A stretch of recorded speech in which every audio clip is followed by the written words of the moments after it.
Concernant les encres couleurs, donc le souci qu'on en a en ce moment en France avec l'arrêté du 6 mars dernier, c'est que la France veut nous interdire l'utilisation des pigments couleurs à partir du 31 décembre 2013. Cette interdiction serait basée sur un décret qui lui-même utilise les colorants qui sont dans les teintures pour cheveux ou les rouges à lèvres. C'est en tout cas pas adapté aux pigments qui sont utilisés dans la couleur. Alors il y a certes des problèmes avec les pigments couleurs qu'on utilise dans le tatouage.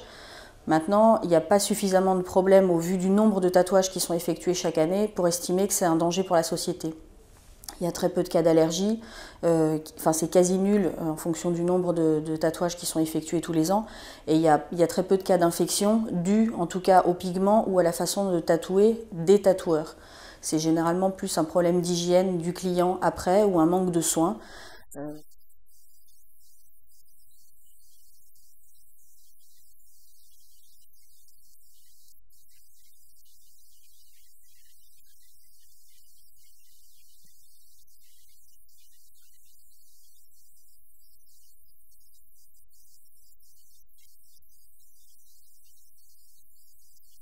Il y a différents types d'encre, c'est-à-dire il y a ceux qui sont faits dans des pays comme la Chine ou même le Maroc. Alors je ne pourrais pas vous dire s'ils sont mieux ou moins bien que les encres qui sont faits aux États-Unis, à savoir qu'on a très peu d'indications en fait, par les fabricants de ce qui est à l'intérieur des encres. Comme ingrédients, les composants, les additifs, même les pigments qui sont utilisés, on a très peu d'indications. Ce que je sais, c'est que par exemple, des fabricants d'encre comme Eternal, la marque de Tramp, les encres américaines, ou Mario Bart, les encres Intense, eux en l'occurrence essayent de se mettre aux normes en fonction de ce qui est demandé par la communauté européenne. À savoir aussi qu'il y a un autre souci, c'est que la France ne reconnaît pas les résultats qui sont amenés jusque-là par ces fabricants d'encre, les résultats des laboratoires. Et donc, c'est le poisson qui se mord la queue, en fait, puisque les fabricants d'encre amènent des résultats qui eux-mêmes ne sont pas reconnus par la France et donc empêchent d'avancer sur des résultats qui pourraient être reconnus par la France. Donc la communauté européenne a sorti une loi, je ne sais pas si ça s'appelle exactement comme ça, mais a sorti une loi et la France a été plus loin que ça. Ils en sont à l'interdiction carrément, je dirais, de 95% des couleurs.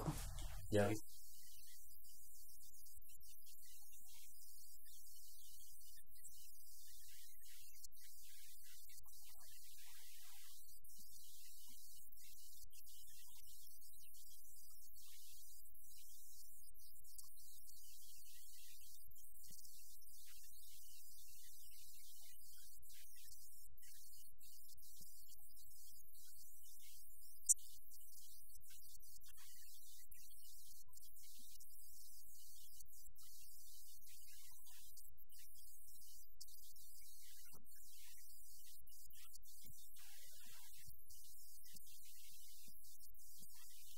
La plupart des couleurs sont concernées dans le sens où je crois que de mémoire il reste quelques noirs, il reste un ou deux bleus, un marron et un vert. Voilà. Donc c'est vrai que ça restreint quand même le panel de couleurs et il y a certains tatoueurs qui risquent d'être très malheureux.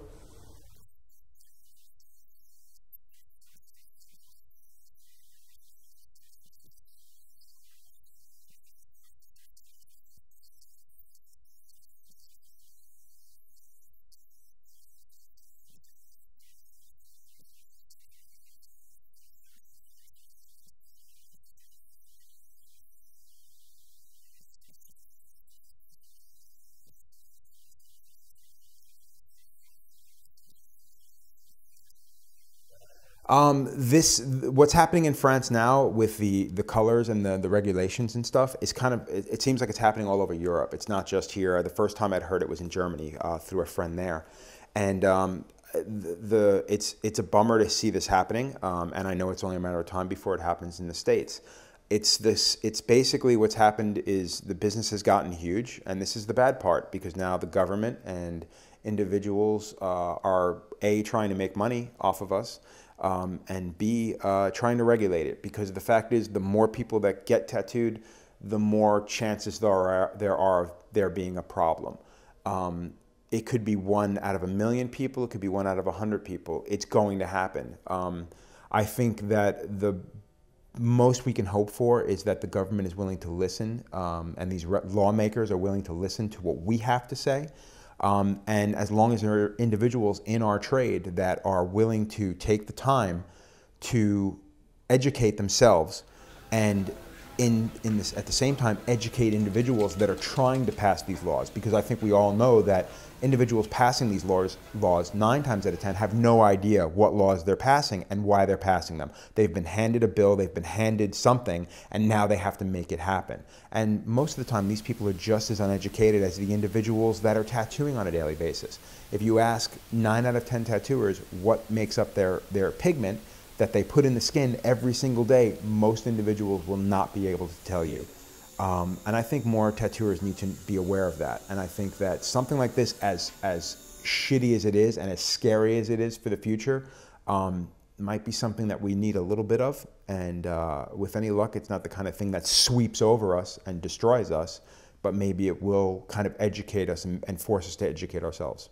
Ce qui fait peur, ce qui a mobilisé aussi les gens du monde entier pour la pétition qui a été mise en place donc, pour lutter contre cet arrêté, c'est que les tatoueurs européens et même américains ont peur du risque de contagion justement. C'est-à-dire qu'une fois que si cette loi, enfin si cet arrêté est vraiment mis en place en France, ils ont peur que ça s'étende aux pays européens et que ça aille jusqu'aux États-Unis, puisque la FDEA, ce qui est censé donner l'aval aux États-Unis pour utiliser le moindre produit cosmétique ou alimentaire, est en train d'étudier justement les pigments couleurs et en est juste aux prémices de ces études.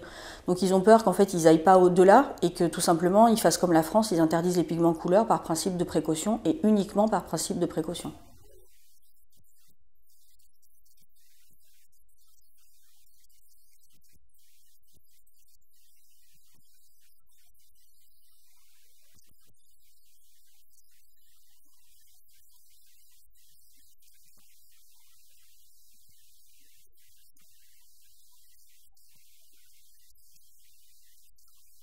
Il ne faut pas se leurrer, les tatoueurs n'arrêteront pas d'utiliser la couleur malheureusement, même si c'est la loi qui veut ça. C'est vrai que quand je vois par exemple qu'on n'a pas le droit de fumer sur les quais de gare, ça n'empêche pas tous les fumeurs de la planète de fumer à la sortie du train. Maintenant le danger, c'est pas tellement que les tatoueurs travaillent en dehors de la loi, c'est surtout qu'il n'y aura plus aucun contrôle sanitaire là-dessus. Si à partir de là il y a des soucis médicaux liés au tatouage, on ne saura plus si c'est lié au pigment, si c'est lié à la clandestinité entre guillemets des tatoueurs, à l'hygiène en fait des tatoueurs ou des clients. Il n'y aura plus aucun moyen de mesurer ce genre de choses.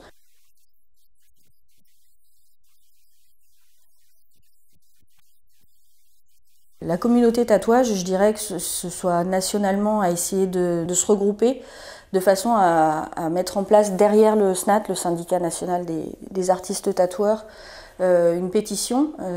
Donc ils avaient obtenu un rendez-vous avec un attaché parlementaire de mémoire du ministère de la Santé pour aborder justement le sujet soit d'un délai de mise en place de cet arrêté, soit l'annulation tout simplement. Il y a à peu près 2 semaines, j'étais chez moi et je me demandais encore pourquoi personne n'était au courant de toute cette histoire.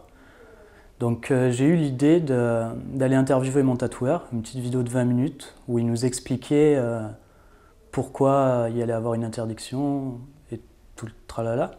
Et dans l'interview, je lui demande qu'est-ce qu'il pense que les gens pourraient faire pour empêcher ça. Et dedans, il évoque l'idée d'une pétition. Et c'est à ce moment-là que je me suis dit, génial, je vais faire ça. Donc du coup, le soir, en rentrant chez moi, j'ai monté la vidéo, j'ai mis sur Internet, j'ai fait un article, la pétition. Et le lendemain, j'ai publié en fin de matinée. Et puis, c'est parti direct. Maintenant, il ne faut pas se leurrer, la pétition, c'est un gros coup de com', c'est-à-dire une mise en lumière du combat, en fait. On est quand même un tout petit marché sur l'échelle nationale. On n'est pas un gros dossier qui est prioritaire sur la politique du gouvernement, malheureusement. Et je pense qu'il faudra sûrement aller plus loin. Alors après, à savoir ce qu'on entend par le plus loin, je ne sais pas si ça va se jouer sur une manifestation, je ne sais pas si ça va se jouer sur une mobilisation dans les journaux, sur les plateaux télé. Je ne sais pas non plus jusqu'où les journalistes sont prêts à nous filer un coup de main, mais de façon objective, c'est-à-dire juste en entendant ce que nous on veut dire. Voilà, on en est là.